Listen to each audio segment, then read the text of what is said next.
Hiya, I'm Leah Sia and I have my September books here. A little bit late again, it's 10th of October I think, as I'm filming this, somewhere early October. And yeah, I have my September books to talk about, 4 in total, all kind of chunky-ish, at least not tiny. So let's get started. So the first one was The Time Ministry, or the Ministry of Time rather, by, what's her name, Kaliane Bradley, I think you say that. So I'm not sure if this was hyped or not, but at least I saw it in several people's YouTube videos, so that's why I picked it up. Because usually I don't buy 2 new books, I think, that came out either recently or last year, so it's not 2024 now, so it is from this year. So this book is about time travel. And we have a Ministry of Time. We are in London, England, or around London, Sussex, and so on, where we have an unnamed protagonist. It's just mentioned that some people pronounce her name correctly, but it's never said what it actually is. So an unnamed protagonist, and she's basically working for this Ministry of Time to take care of time expatriates, or what they call them. So basically they went or used this time machine to go and grab certain big well, I guess known people from history, so from different times, from the 1800s, 1500s, I don't remember anymore.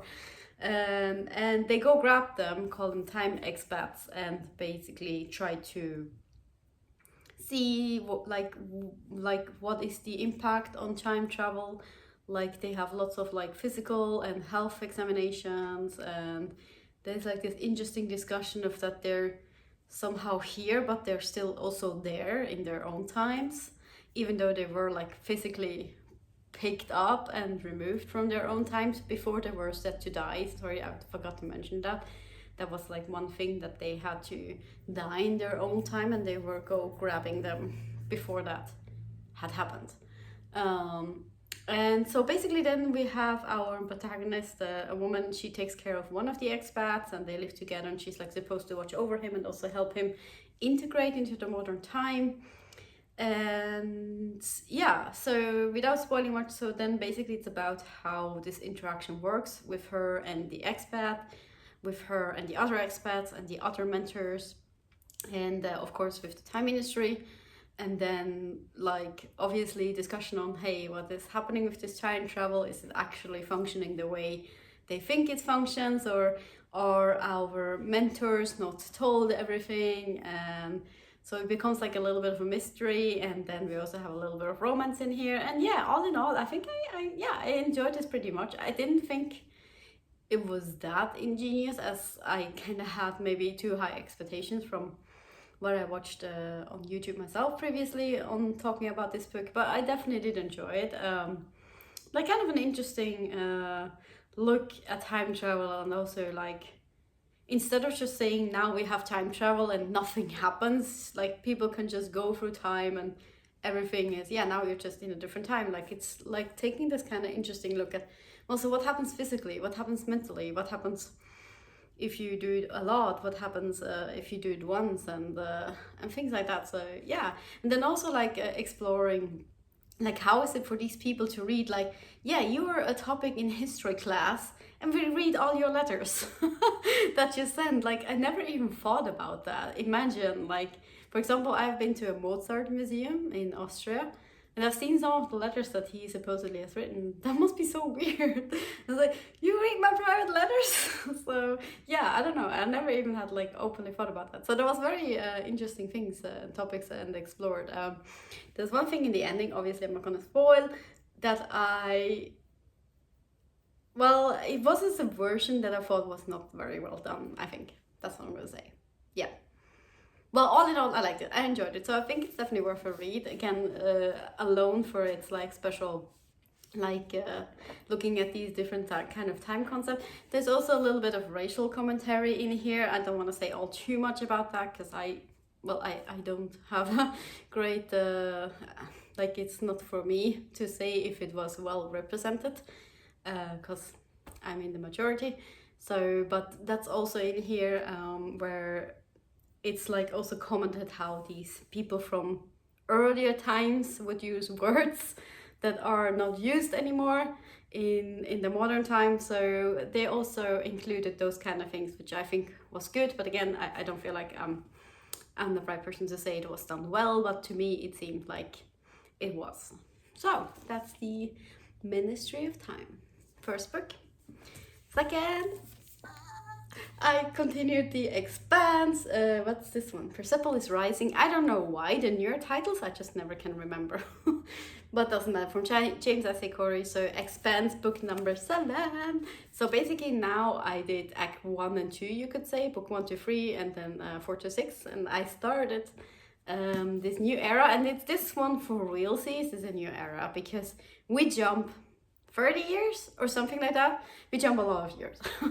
And that was first like, huh, so the Rocky crew is dead. That was like my first kind of, because I think that might have been explained probably, but it just didn't sit with me any longer that people, because we have space travel and like we're modernized and so we also live a lot longer. So just like in the olden days, like when you died at 30, 40, that was normal, and now we become 80, 90 instead, so almost doubled our lifespan. And the same happened here. So they are like in their 100 somethings and they start to feel slightly old, but they're still rocking around. So so I was glad to see that. I would have read it anyway, I think, but I was glad to see that they're still there. And so now in this book, oh gosh, again, I'm trying to not spoil anything in the whole series. It's kind of difficult. But in this book, yeah, let's just say we have one new big enemy that is attacking, well, yeah, space battle and stuff like that, and it's overwhelming. Like they have alien technology and basically we're fucked. We have not really any chance, and we are at one of the stations, and we're basically going through like what's it like to be taken over and to be occupied. So we have like an occupied situation on this station, and then also obviously it spreads around. And so we're dealing a lot with how the Rocky crew and also other people, like just random other people, like rebels and extremists, and people are like, I'd rather die than have someone occupy me, and that happens, and things like that. So it's like a lot about that, and this book is so well done. I thought like, you could say, oh, they're just sitting around trying to wait for an opening, but I don't know, it's hard to explain. It's like written constantly, something happening, it's constantly kind of tense, because yeah, they obviously don't want this foreign occupation, and we want to get out of it, so we are trying to do something, but at the same time we can't really do something. We try other people not to do stupid stuff, but we're trying to figure out a way to help ourselves, and maybe to get messages across the space. And yeah, I loved it. This was really cool. I already said about number 6 that it came really close to being my favorite, together with number 1. This one was also genius. I really loved it. One thing I didn't, well, you can't say I didn't like. I mean, it's well written and it makes sense, but a certain event happens that I now have to be very, very, very, very worried about our dear James Holden. So I'm just like, no, don't do it. Don't just but it's like when it happened, like even before it happened, as it was like getting to that place, I'm like, oh no, he's gonna do that. It's like so funny. So after 7 books, it's really like you know these people. It's so cool. And it's not like, oh, I expected it so it was bad. No, it was one of those things where you're like, oh shit, he's probably gonna do that, and not in a bad way. It was like, oh my god, I know this person, like this is what he's gonna do. So it was like very cool feeling. Then sort of around that line, it really did happen. But yeah, I'm like, when I finished this book, I was saying to a friend of mine, it's like, I have to read the other 2. I need to know what happens, because I can't sleep while I don't know. So the other books, are they behind me? They are there, I think. So I bought both of the. Right? They are there, yeah? No, this side, yeah. Not that one. That one. in that pile. So I bought both book number 8 and 9. I'm gonna finish the series. I came so far, there's no way I'm reading book 8 and not gonna read book 9. So I bought both of them at the same time. So I haven't started either of them yet, but I will soon start. So okay, I think that's enough about The Expanse. So obviously, yes, read the whole series. It's so worth it. For me, there was just one dud. And again, that might just have been me, because yeah, just the whole setup, how the story was angled and the POV characters. That just hadn't fully worked for me in that one book. That was book 2, I think. But this one, or was it 4? Don't remember. No, because it was not 2. Yeah, I think 4. Sorry. Anyway, this one, yes. And I can't wait to read the last 2. Okay, enough on The Expanse. So the next one that I read was 10,000 Stitches by Olivia Atwater. This is my second Atwater book. The first one being, Half a Soul. Which was, I love that one. I also really enjoyed this one. It's not as good as Half a Soul, but this book was like the perfect read after the shit that happened in the end of The Expanse number 7, because I was a little bit down and, like I said, worried. I was like, no. And this was like a cup of warm, cozy, cute reading, you know? Because so here we are in the same world as Half a Soul. So we're in England, where fairies are a thing. People are somewhat aware of it, although like they don't really expect to meet a fairy, or if you would say, hey, I saw a fairy yesterday, most people will probably not immediately believe you and think, oh, well, yeah, sure.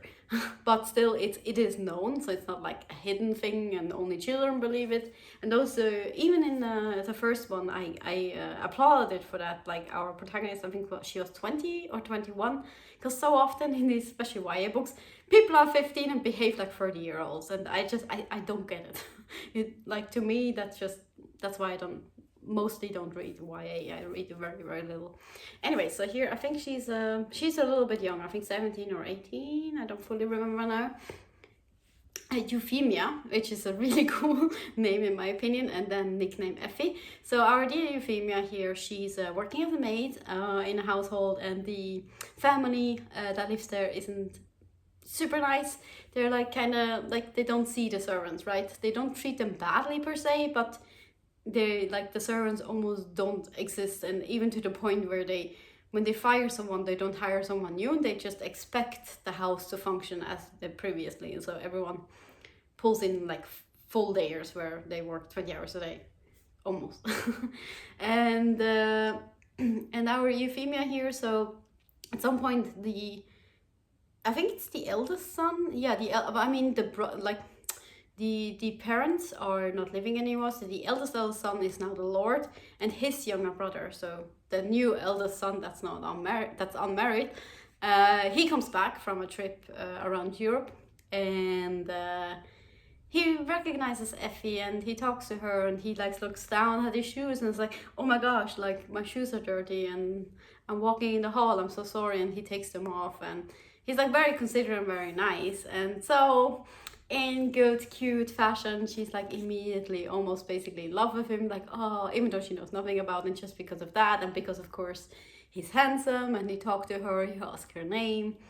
But then what happens on that same day, there is a ball, and then when the same person is talking to the ladies, like real ladies, like, and she's like there for drinks, she's suddenly invisible again, she feels horrible, she starts crying, and has to go outside, and as she's crying, suddenly there is a fairy, and he's just there and just asking her about things, because like what is in this world, like the fairies, they don't really understand the human world, and this fairy is like, I'm very interested in being like kind of nice and kind of understanding, like how can you be valiant, how can you like do good things and stuff like that. And so basically he says someone else has taught him that that humans that are powerless, that have no power, that are suppressed, that they are often good hearts and they need support, and that humans in power are often the evil ones. Obviously it's not so black and white, but fairies have problems to see grays of scale, so for them it's very black and white. So he sees this poor maid crying, And so he's starting to try to convince her, like, let me help you, I can make you into a lady and you can marry the man of your dreams and things like that. So, and that's what this book is then about. So it's about her, like I guess pretending to be a lady a little bit, maybe, oh god, what's the name, the fairy tale name, or the Disney movie? I can only think of the German name. God, completely left me. I put the wording probably in the subtitle because it's not coming to me. Cinderella? Oh god, there it is.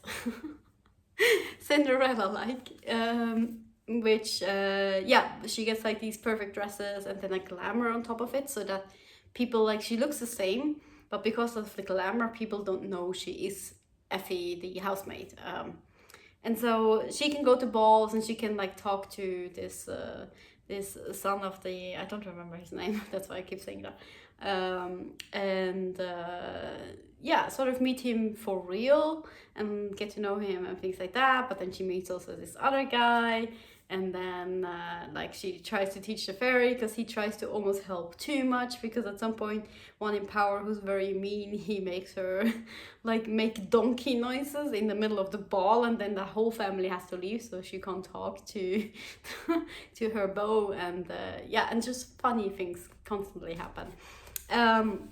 So I really did enjoy this. It's a lot of cute. I did think the first book was more superior.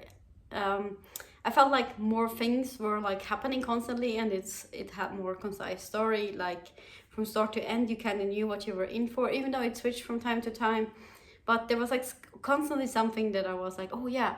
And here, like, the only main thread is like, okay, let's get her married. But it's like many of the chapters, they started with her just working and her just doing that and this, and it felt like it's a little bit up in the air from time to time, where it's like, okay, so what's the next thing happening? And then in like all cutesy fashion, there is this slightly annoying, I just don't have too much understanding for it, when like people clearly should understand or believe something, but they just don't for the sake of making drama. And that's just, I understand it more like in children's things. It's also, I will say that about the vampire story that I've read, when it's like literally spelled out, it's vampire, but it's the last thing they even consider, and it's just like,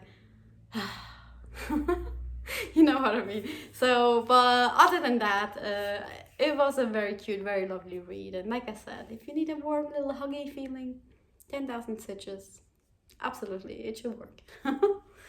So that was book number 3, and the last book that I read in September was the classic Maltese Falcon by Dashiell Hammett. Dashiell Hammett. That's a cover, by the way. So this is a detective story. Sam Spade, who is visited by a woman client, and she's in trouble with a certain man, and asks for help because she's worried for her life, apparently.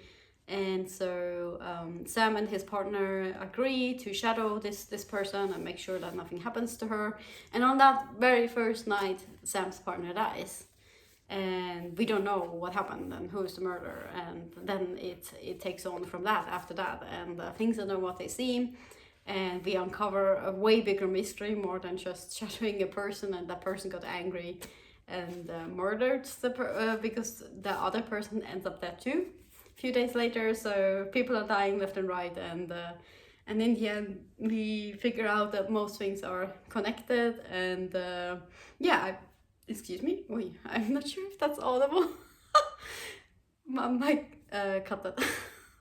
Anyway, where was I? Oh yeah, so we figure stuff out like very slowly but very smartly, and I like the way that Sam Spade does his investigation, and we really much get to know Sam Spade as a character. And it's interesting because he's not exactly a nice man. let's just be honest, he's not a nice man. He's a womanizer. He just does whatever the fuck he feels he's entitled to. He's very annoyed with the police. He's a private investigator, so he's not the police. So they then, of course, suspect him, and he doesn't really help the matter. And so he actually has also a lawyer friend, and he needs it apparently because he gets constantly accused because he just doesn't help. So he makes him look like he's the one. And so, but also those things are actually very interesting to read about. And yeah, so we slowly uncover the mystery on what actually happened here, why it's called the Maltese Falcon, because so far, yeah, why detective story, and that's what I was wondering, but you will get to know why it is called that.